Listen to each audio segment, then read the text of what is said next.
Je traite les difficultés liées à la maîtrise de la langue en cours de mathématiques ou de sciences. Observez. Introduction.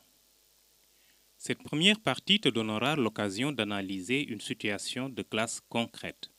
L'étude de cas s'appuiera sur un ensemble de photos reprenant différentes étapes d'une situation de classe à laquelle les concepteurs de ce module ont eux-mêmes assisté.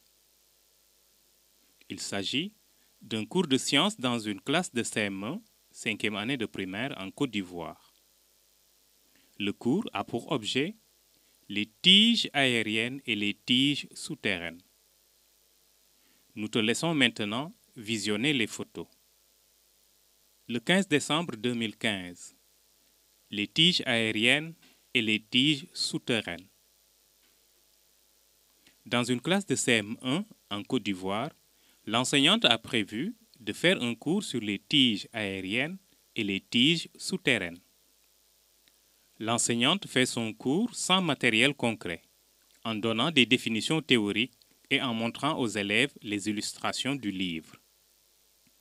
Après avoir présenté les différentes notions, l'enseignante demande aux élèves de lire à voix haute le résumé écrit sur le manuel. Les tiges souterraines se présentent sous forme de tubercules, comme l'igname, ou sous forme de bulbes, comme l'oignon.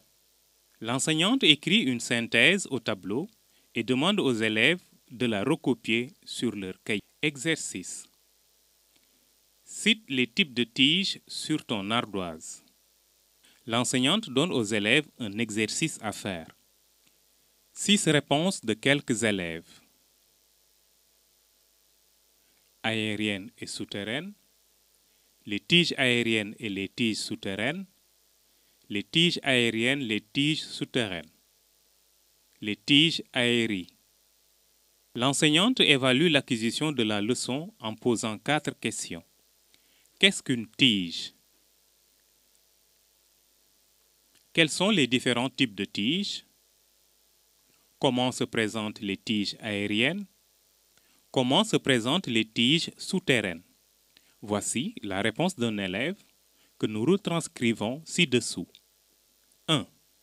La tige est la partie de la plante qui porte des feuilles, des racines et quelquefois des fleurs et des fruits.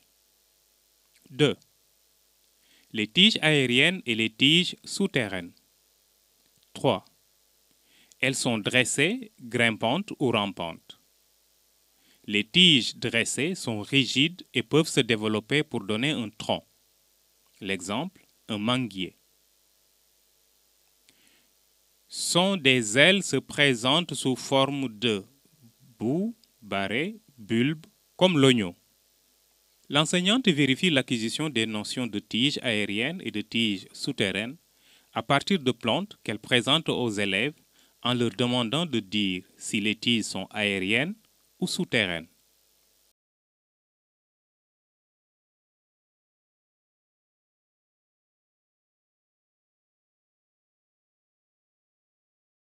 Maintenant que tu as visionné les photos, tu peux répondre aux questions affichées sous la vidéo.